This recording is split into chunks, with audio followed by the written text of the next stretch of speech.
Platte soll schon bis in 5 Jahren wieder teilweise aufgebaut werden.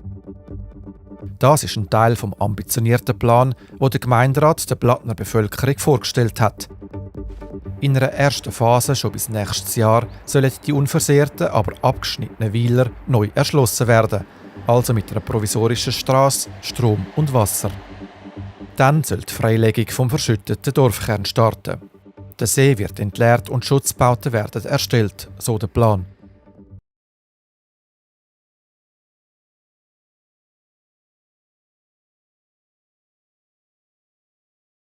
Der Hang vom Bergsturz. Und dann sollen erste Neubauten im neuen Dorfkern entstehen, ein bisschen verschoben zum verschütteten Zentrum. Der Plan ist auch ein Zeichen an die Dorfbevölkerung. Die Botschaft, Platte hat eine Zukunft. Die Leute reagieren mit einer spontanen Standing Ovation.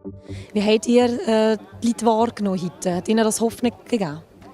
Ja, ich glaube, das hat ihnen eine Hoffnung gegeben, eine Zukunftsperspektive vor allem. Und die glauben das.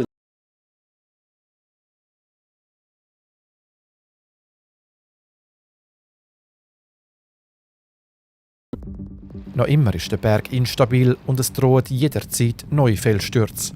Expertinnen und Experten gehen davon aus, dass es auf dem Schuttkegel für Jahre keinen sicheren Baugrund gibt. Eine Freilegung von verschütteten Ortsteilen sei auch sehr aufwendig und anspruchsvoll. Und viele Gebiete im Lötschental befinden sich in einer roten Zone, wo man aus Sicherheitsgründen nicht bauen darf. Trotzdem teilen viele Menschen da den Optimismus vom Gemeindepräsidenten. Der Weiler Eischen ist nicht zerstört. Die Leute können hier leben. Das sind ältere Leute, die nicht mehr jeden Tag auf die Arbeit müssen. Und von da aus kann sich das Dorf wieder entwickeln.